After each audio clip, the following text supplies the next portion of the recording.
Hello and welcome to Lesson 2 of the GPS course, Biases and Solutions. In this portion we're going to discuss the error budget of GPS and also the possible methods of ameliorating those errors. Here we see the formula of the pseudo-range error budget on the upper portion. As it indicates here, P is the pseudo-range measurement, equals ρ, the true range, and that true range being the range between the GPS receiver and satellite. However, as you can see, there are many more elements, errors, if you will, or biases to the pseudo-range. The satellite orbital errors, the ephemeris errors, that is. The speed of light, of course, is constant, but times the difference between the satellite clock offset from GPS time and the receiver clock offset, as we discussed in the previous lesson. Then, of course, there's the ionospheric delay, or the attenuation of the signal through the ionosphere, and the troposphere. And then separate from these, of course, are multipath and receiver noise, but still part of the error budget. I say separate because, of course, it is difficult to deal with these in any kind of statistical way. Now, directly below that, you see the same sort of formula for the carrier phase measurement, and it also equals a true range, but it has been changed. It includes errors that are very similar, but one that becomes obviously different is the n, large N, which is, of course, the integer ambiguity. It doesn't occur in the pseudo-range measurement. And as it says here, the management of errors is indispensable for finding the true range from either a pseudo-range or carrier phase observation. But these range biases that are indicated here include atmospheric effects and clock errors. Multipath and orbital errors are unique to satellite surveying, of course. But the idea is to try to quantify these errors. And in this lesson, we're going to try to understand the source of these errors so that they can be dealt with in a level of understanding where they originated. This slide indicates that fact that these errors can be described as range biases or user equivalent range errors. In other words, they can be shown as distances. And it's worthwhile to point out that these biases that are attributed to the atmosphere and the orbits and etc. are increase and decrease with the length of the baselines between the GPS receivers, but those that are due to receiver noise and multipath don't, and that is the one way to distinguish between those. And of course, it requires a minimum of 4 satellites to have a position at a GPS receiver. Begin our discussion of the sources of these errors. We can begin with one of the largest errors, and that, of course, is the satellite clock bias. As we've described before, there are more than one clock in each GPS satellite, and here are some of the types. There's the cesium, rubidium, and there's been some discussion of hydrogen masers being included in GPS satellites. These are all quite stable clocks and extraordinary in many ways. And nevertheless, one of the largest errors is clock errors. Now, we've talked about the broadcast clock correction that is in the navigation message. This is, of course, the correction that the control segment provides to provide the correction to the receiver to bring the satellite clock in line with GPS time. But of course, the onboard satellite clocks are independent of each other, and they're kept within a microsecond, that's a millionth of a second, of UTC, excluding leap seconds, of course. But still, the satellite clock errors are allowed to drift up to a millisecond or a thousandth of a second from GPS time. And the idea here is that the control segment doesn't want to deteriorate the clocks more rapidly than necessary by constant tweaking. I think it's fair to say that the clocks are one of the weakest aspects of the satellites, although the GPS satellites have done very well. Frequently, what causes them to break down are the clocks, and so constant tweaking would diminish their longevity. And so they are allowed to drift up to a thousandth of a second from GPS time. It's also worthwhile to mention that the satellite clocks are, of course, subject to relativistic effects, as described by Einstein. Now, the fact that the clocks are at a great speed in orbit and in weaker gravity means that the GPS satellite clocks do appear to run a slight bit faster than the clocks in the GPS receivers. Now, without going into too much detail about that, I think it's worthwhile to note that the fundamental frequency, as we've discussed, for the GPS system is 10.23 megahertz. That, in other words, is the basic frequency of the GPS satellite clocks. And before they are launched, their frequency is actually set just a slight bit slow, and you see the value there. And this, of course, is because that in orbit they would appear to actually run a little bit faster, because, of course, Einstein was correct. As mentioned earlier, there is a difference, of course, between GPS time and UTC, and currently that is 14 seconds, 2 leap seconds. Now, UTC and GPS time were exactly the same at hour 24 on January 5th, 1980, and then the GPS time has continued on since then without leap seconds.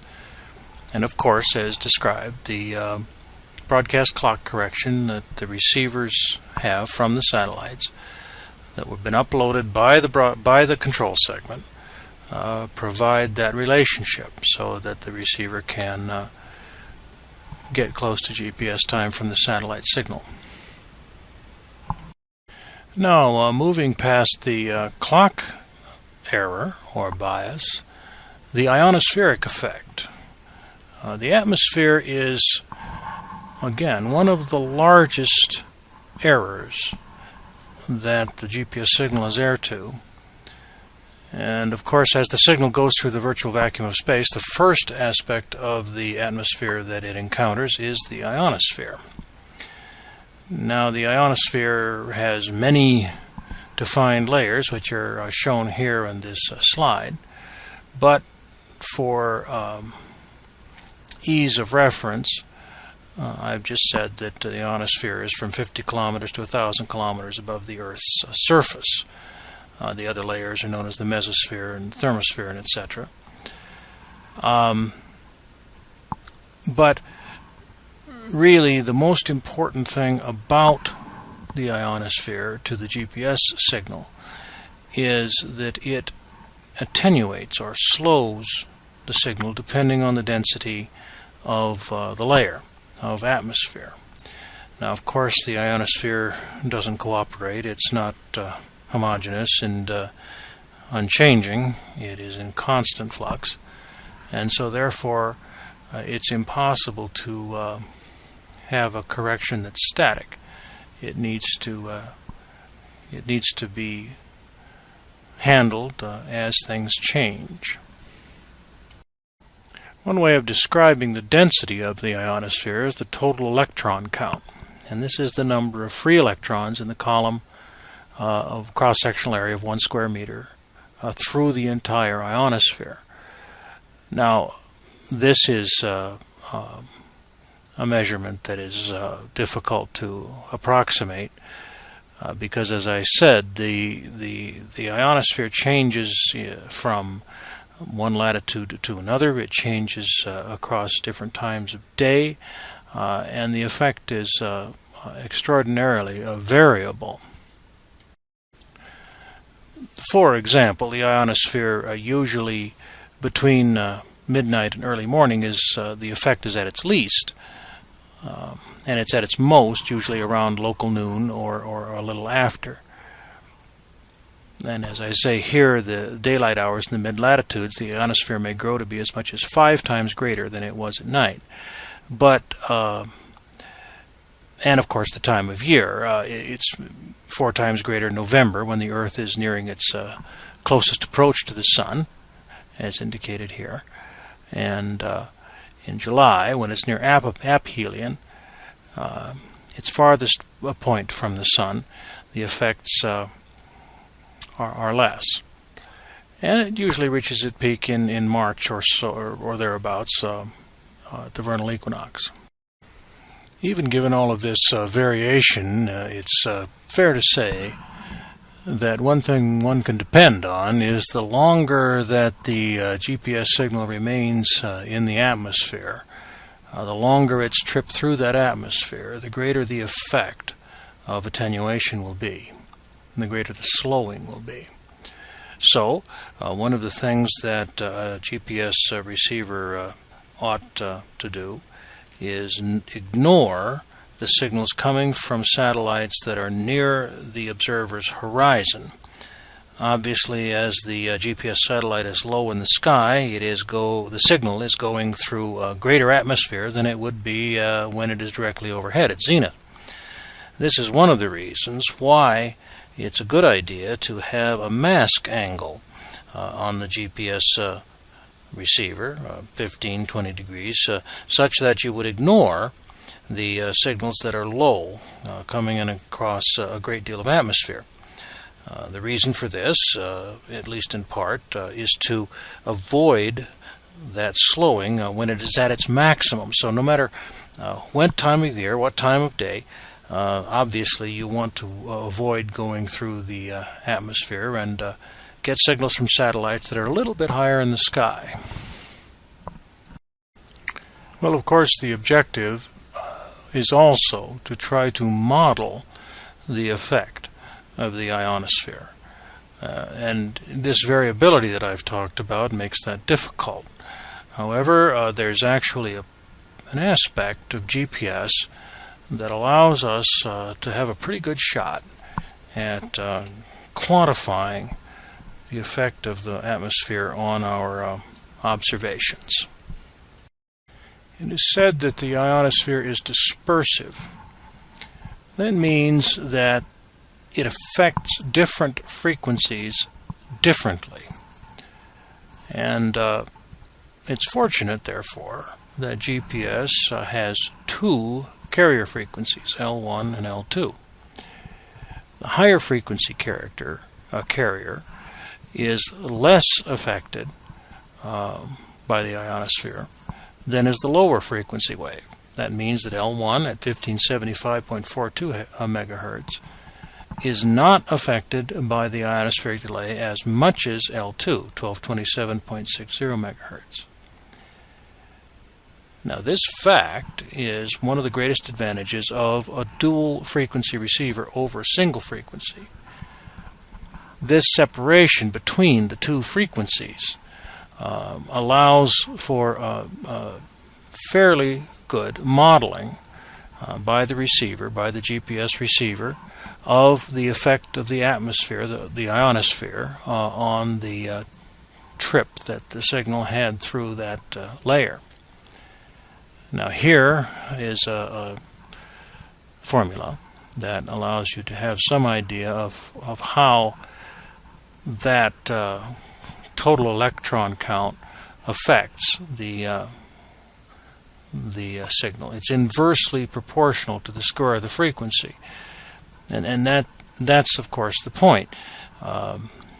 Since we have a dual frequency receiver in higher level work, then we can remove a substantial portion of the ionospheric effect. Now, this is a good idea because, of course, even though there is atmospheric correction in the navigation message, the atmosphere that was used to derive that correction may have been over the middle of the Pacific, at Kwajalein, for example, which is very different than the atmosphere over where you are when you do your GPS observation.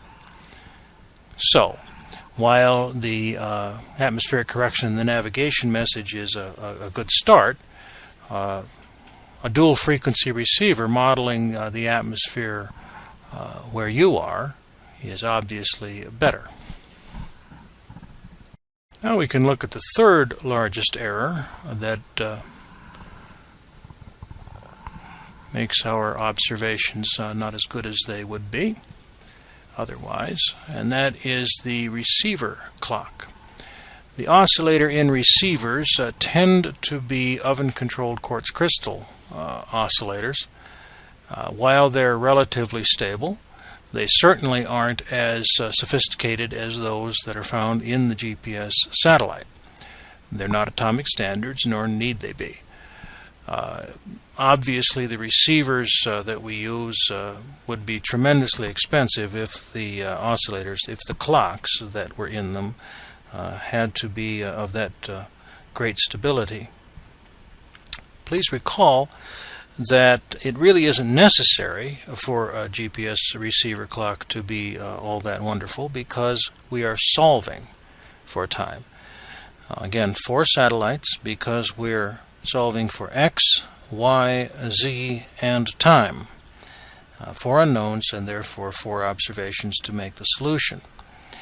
However, of course, we can't get along without an oscillator in the receiver. You know that it's necessary for producing the replica code, for example, that needs to match, and the replica carrier that needs to match the incoming signal from the satellites to allow us to do ranging with GPS. So obviously it's necessary, but it doesn't need to be anything like an atomic standard. The fourth largest error, at least potentially, is the orbital bias. This could be discussed as the error in the ephemeris. The orbital motion of the GPS satellites is affected by several forces. Tidal forces, of course, the sun and the moon. Gravitational attraction of the Earth, which of course is not entirely consistent, therefore, because the Earth is not equally dense in all its portions. So there are several factors, including even the motion of the satellite from darkness to light, that affect its orbit and make it a rather bumpy road for the satellite. So again, it's the same issue with the navigation message. The modeling of the orbit by the control segment is good, but of course they can only upload the ephemerides only so frequently. So there's always a certain amount of age in the ephemerides, and that means that the position of the satellite at the moment of observation is certainly not perfect as described in the navigation message. And the update of this and the other aspects of that are the office of the control segment, orbital clock adjustments, and etc. Now, it's worthwhile to note that the control segment has been upgraded of late, and this is a very good thing. The master control station is at Schriever Air Force Base in Colorado Springs, Colorado, and it computes the updates, of course, for the message that you receive with an observation. Now, the MCS, the monitoring stations at Diego Garcia, Kwajalein, Ascension Island, and Hawaii track up to 11 satellites simultaneously, but they send the data back to the master control segment for processing in real time. And as I say, the system has been upgraded in recent years, which is a very good thing, because in the past it was possible for a particular satellite to go unmonitored for up to 2 hours. That is no longer the case. There's been an augmentation of the control segment, as it says here, from August 18th to September 7 of 2005. 6 NGA stations are added. And Washington, D.C., England, Argentina, Ecuador, Bahrain, and Australia. With this 12-station network, every satellite in the GPS constellation is now monitored almost continuously from at least 2 stations. Well, this is very good, because, of course, this improvement in the geographical diversity of the control segment means that the clock and the ephemeris corrections that are available from the navigation message are much better than they would be otherwise. This is very helpful. And of course, how much better? Well, it appears that the increased accuracy in real time is about 15% or so. And yet, there's even more improvements on the way. The architectural evolution plan is coming up, and it appears that it will improve the control segment even more. Well, it'll be certainly welcome. Well, the 5th largest error can be attributed to the troposphere, which is the portion of the atmosphere nearest the Earth, and for the purposes of this work, we'll use the value of 50 kilometers. Now, troposphere differs from the ionosphere in that it is not dispersive. It is not does not affect different frequencies differently. The tropospheric delay is non-dispersive for frequencies below 30 gigahertz. It's electrically neutral. It's not ionized, the troposphere. So L1 and L2 are affected in the same way. However, the troposphere is no more cooperative than the ionosphere in terms of being consistent. It varies quite a bit from place to place. However, again, one thing on which you can depend is that the trip through the atmosphere of the GPS signal needs to be minimized to minimize the effect. So again, the mask angle helps with that. It's obviously best if the signal comes from directly overhead, but that is usually not entirely possible. The tropospheric delay has a dry component and a wet component, and the dry component contributes the most, 80 to 90% of the attenuation. And there are models that are incorporated into the software of GPS receivers that help to ameliorate the tropospheric effect. The hopfield model is widely used. But again, the mask angle is one of the most effective and most straightforward ways to limit the tropospheric effect. Atmospheric bias is one of the errors that contributes more troublesome aspects to baseline measurements as the baselines grow longer on the Earth's surface. Clearly, if 2 receivers are very close together, and they can be far apart actually, and still be called close, because consider that the control points, or the satellites, are 20,000 kilometers approximately above the Earth's surface. Nevertheless, as the baselines between GPS receivers grow, they get longer, the atmospheric bias then becomes more of a concern. Clearly, if they are far apart, the receivers, then the the atmosphere above them can be substantially different. And it's that difference that is the real contributor to a troublesome bias in the baseline solution. Now, the closer they are, the more that the atmosphere above them will be the same. And it is typical that GPS surveys these days are done over relatively short distances. So the atmospheric concern can be less with short baselines. And now we come to multipath, which has a different symbol slightly in the two equations we talked about at the top. Multipath, in principle, is simple. Since, of course, we are measuring distances to the satellites, and that is the foundation of the positions in GPS, the fact that a signal can bounce from an obstruction before it reaches the antenna of the GPS receiver causes a problem.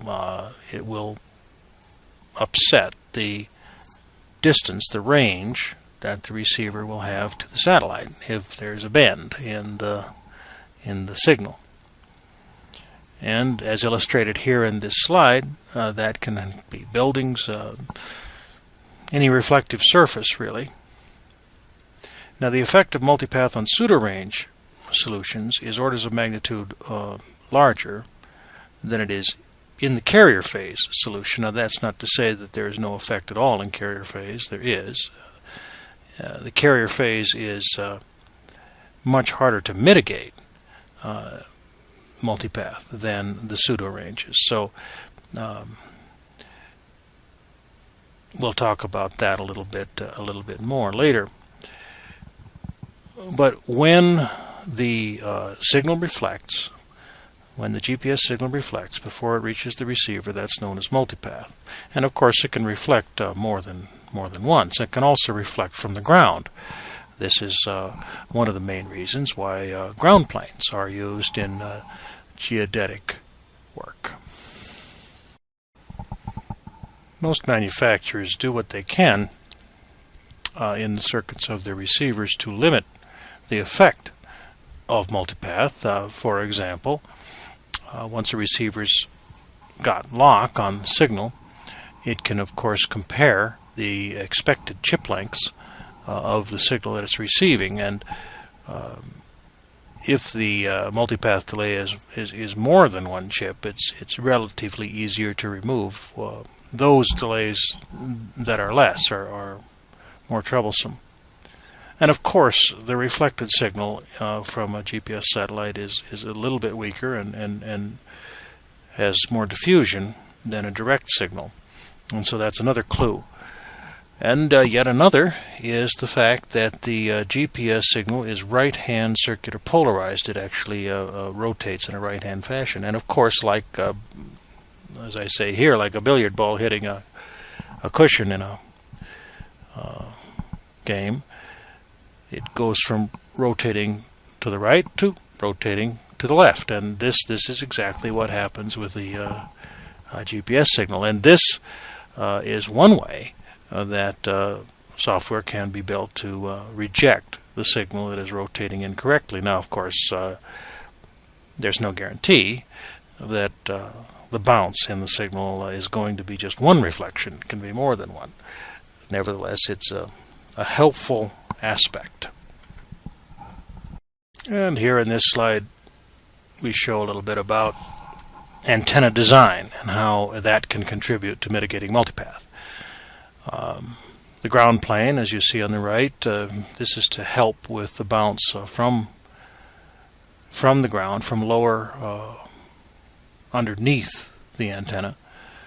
But of course, multipath is sneaky. It can actually almost crawl across the top of that ground plane, and so we have the choke ring antenna, originally introduced by JPL, Jet Propulsion Laboratory. The design is concentric circles or troughs that are a bit more than a quarter of a wavelength deep, and this can prevent these surface waves from propagating across the ground plane. Now, I've mentioned the mask angle more than once, and again, this is very effective to helping with this, but there really is no way to eliminate multipath entirely. It can be minimized by good location away from reflective surfaces and by uses of these sorts of antennas, and of course also from software in the receiver itself. But as far as I know, there is no way to absolutely eliminate the effect of multipath in some situations. The receiver noise is also inevitable to some degree in the GPS solution and must be considered. It is a relatively small contributor in most cases, but it is an uncorrelated error, meaning, again, as I say, the multipath and the receiver noise are not related to the length of the baseline of a GPS observation between receivers. They are uncorrelated in that regard. Well, now that we've been through the biases, been through the errors that GPS has to contend with, we'll move on here and talk a little bit about GPS surveying methods, solutions that are available in GPS. Now, differencing, or one could call it relative GPS, is really the way that virtually all of positioning is done. This is different than, of course, a independent receiver, an autonomous receiver alone, recording the satellites and the navigation message and etc. In that sort of configuration has no way to improve on the corrections that it receives in the navigation message. However, if one has two receivers, one on a known position whose coordinate is well established, and the second receiver at a roving configuration so that it can move to unknown positions, now one can derive the new unknown position relative to the known. And this is differencing or relative GPS or differential GPS. And there are several ways, several names. One is kinematic. Broadly speaking, this is a carrier phase solution. And it implies that the GPS receiver, at least one, is actually in motion during their observations or stopping very briefly. Another category of GPS surveying is static GPS. The idea here is that both the receiver at the known station and the receiver at the unknown station remain motionless on the Earth's surface for a rather long period of time. So static and kinematic are two broad categories. Now there's also differential GPS as a DGPS, which is typically a code phase solution or a pseudo-range solution, as opposed to real-time kinematic, which tends to be a carrier phase solution. Now just for a moment, just taking a quick look at the autonomous GPS receiver. This might be, let's say, a more recreational type application in which there is no post-processing and there is really no communication with a station that's at a known point. It's a receiver that's operating independently of that. Now, of course, there has to be 4 satellites, as indicated here. The receiver's at an unknown position. It has to solve for its own receiver clock error, and so it needs to solve for X, Y, Z, and time. This is a single receiver, measuring its range to a minimum of 4 satellites. That is autonomous or navigation solution GPS. One can say that in a way the autonomous or navigation solution is the original idea of GPS. It's a pseudo-range solution. It uses the navigation message for its broadcast ephemeris, its satellite clock offset, the atmospheric correction, and so on. But as you know, these corrections from that message are not ideal. They are flawed because, of course, they weren't made at the time that the observation is being conducted.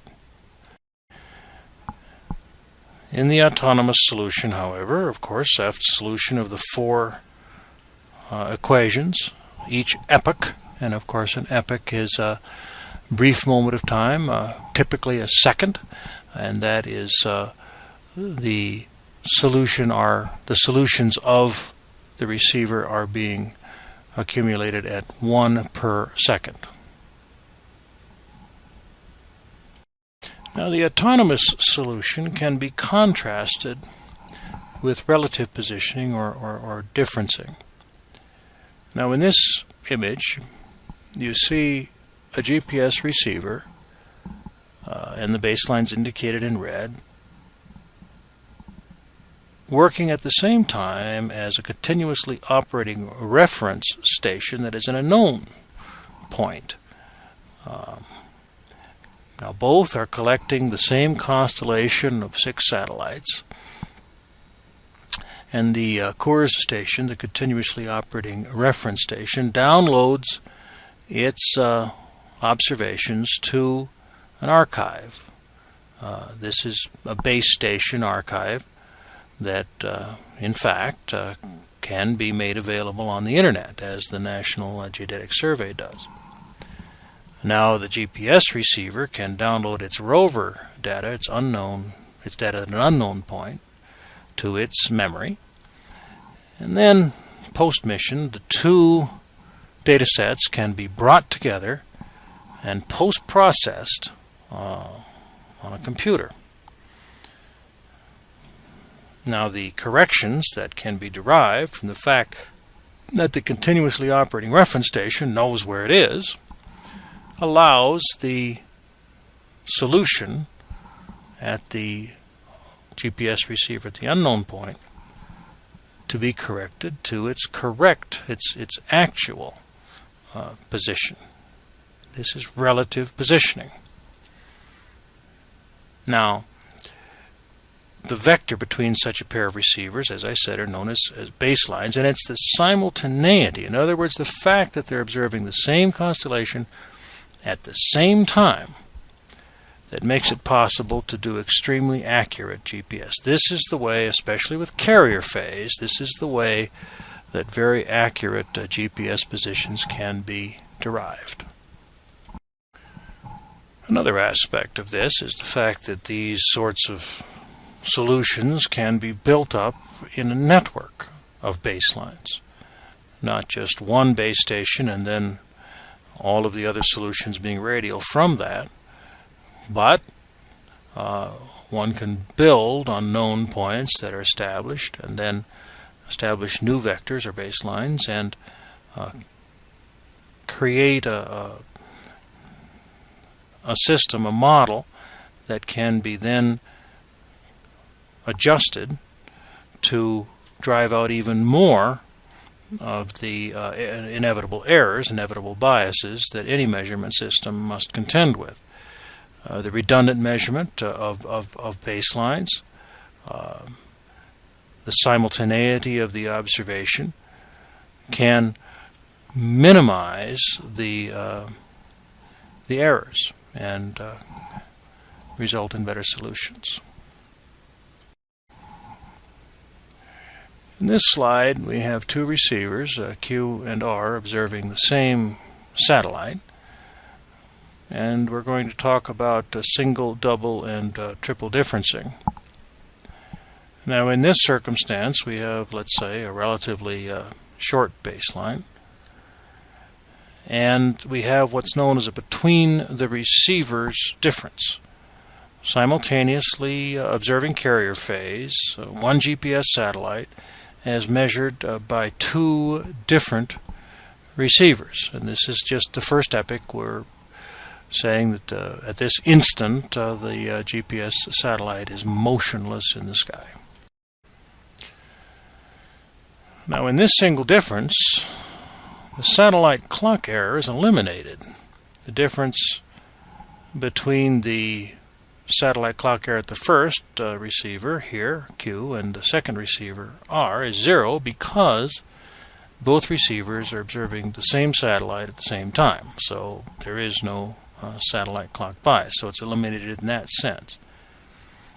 Now the atmospheric biases and the orbital errors are very similar because this is a short baseline. So in this case, they can be virtually eliminated. Now there's still the carrier beat phase observable. The integer ambiguity still remains. This is the change in n, capital N being used to indicate this unknown number of full wavelengths between the GPS receiver and the satellite. And of course, the receiver clock errors also remain, the delta large dt. Now to help with eliminating some of that, now we have another kind of single difference. This is between the satellites difference. Now we've got one receiver, just Q, and we've got GPS satellite A and GPS satellite B, both at the same exact epoch. The data available from between the satellite difference allow the elimination of the receiver clock error because we're talking about just one receiver. The atmospheric effects on the two satellites is nearly the same because they're coming into a lone single receiver. So the ionosphere and the troposphere are virtually eliminated. So, but receiver clock errors can be canceled in the between the satellites difference. Now we combine the two in what is known as a double difference. This is the between the satellites and between the receivers together. The double difference, for all practical purposes, has eliminated the receiver clock errors and the satellite clock errors. Now, the advantage of that is very extraordinary and is used in most GPS post-processing and software. And when there is differential positioning and a communication between the base and the rover, it's used there as well. Now the integer ambiguity, n, still remains with the carrier phase observation. One way of dealing with solving that aspect is a third kind of differencing.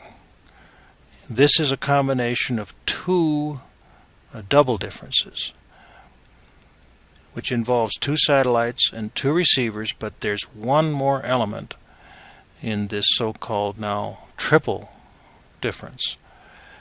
The difference of the two double differences is two different epochs. In other words, as you see in this slide, the GPS satellite A and the GPS satellite B move from epoch 1, T1, to epoch T2. And it's that movement that allows the quantification of the integer cycle ambiguity, because n should be constant over the two epochs. Now, another aspect of the triple difference is it allows elimination of cycle slips. Now, a cycle slip is a discontinuity in the signal. If the signal is broken somehow, if lock is lost, if one of the receivers is suddenly obstructed, this is causing a cycle slip. And triple difference can be used to ameliorate that as well. But remember that, as we discussed before, with a carrier phase observation, the pseudo-range or the code phase opens the door and gets the receiver's position fairly well established, but it is still polluted by many of the biases that we have discussed. The carrier phase can build on that relatively good position, approximate the integer ambiguity, knowing that it needs to be a whole number, use the observed cycle count and the initial phase solution, and eventually achieve the kind of extraordinary accuracy that we expect from GPS. Here's a graphic to give the idea of a cycle slip. As you see here, the cycle slip is indicated in a double difference here as a jump from one place to another, and in a triple difference it's a spike. The coded pseudo-range measurement is, well, I don't know if it's immune, but it is much less affected by the cycle slip phenomenon that is the carrier phase. Here we have a graphic of what I was alluding to before. Now, you may remember from the first lesson that when a GPS receiver locks onto a signal from a satellite, it can acquire the fractional initial phase, in, let's say here, a carrier phase measurement, the fractional initial phase by comparing what's coming in from the satellite with the replica frequency that it has on board in its circuits. That comparison can take place pretty quickly, and it doesn't need to change. The fractional initial phase can remain as discovered at the initial lock-on with that satellite through the observation of that satellite.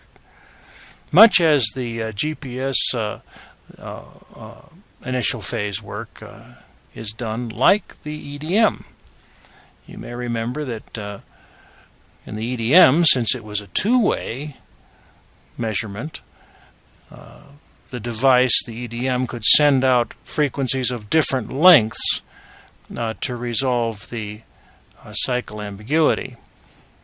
GPS doesn't have that advantage. It's a one-way system with two set wavelengths.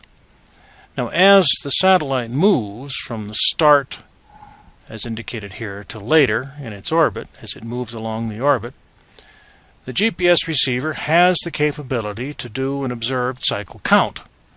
In other words, it can count the number of full wavelengths since its lock-on and how much they have changed as the satellite moves from one place to another in its orbit.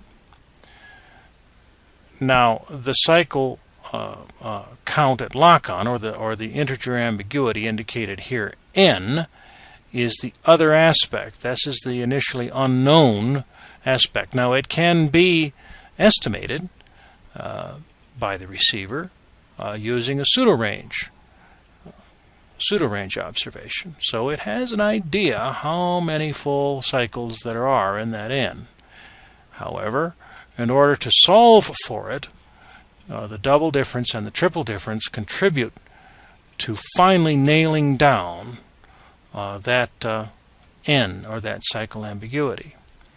Now, perhaps you have heard the terminology in software, post-processing software and GPS, of a fixed solution as opposed to a float solution. A fixed solution means that the integers are fixed. The n has been solved, and that is a superior solution to a float solution. Just to reiterate this, the fractional initial phase occurs at the receiver first instant of lock-on. The receiver starts tracking the incoming phase from the satellite. It can't yet know how to achieve the perfect synchronization. Lacking this knowledge, the receiver grabs onto the satellite signal at some fractional part, and this does not change for the duration of the observation. It's symbolized by alpha. Now, the integer number of cycles. The second is the integer number of cycles of phase that occur from the moment of lock-on, or in other words, the observed cycle count. It is symbolized by beta. And this element is the receiver's consecutive counting of the change in full phase cycles between the receiver and the satellite as the satellite flies over. Of these terms, beta is the only number that changes, that is, if the observation proceeds correctly, in other words, without any cycle slips. The third element here is the integer cycle ambiguity, or N. Now this is the full phase cycles between the receiver and the satellite at the first instant of lock-on. N doesn't change either from the moment of lock-on, unless there's a cycle slip. In other words, the total carrier phase observable of two values that do not change is the fractional initial phase and the integer cycle ambiguity N. So only the cycle count, beta, that changes. Unless, of course, there's a cycle slip. When lock is lost, a cycle slip occurs. It can be a power loss, an obstruction, low SNR, anything that breaks the signal from the satellite to the receiver. In other words, the receiver loses its place in its count of the number of cycles. And then the integer lock is lost, and initialization, as it's called, needs to begin again from the beginning. One of the advantages of the triple difference is a way to weed out cycle slips. It can also help, of course, in terms of solving for the cycle ambiguity, N. So we've talked this time about some of the biases that GPS must contend with, and some of the concepts, difference between autonomous positioning and relative positioning. We'll build on that in future lessons. Thank you for taking the time to listen, and we'll be talking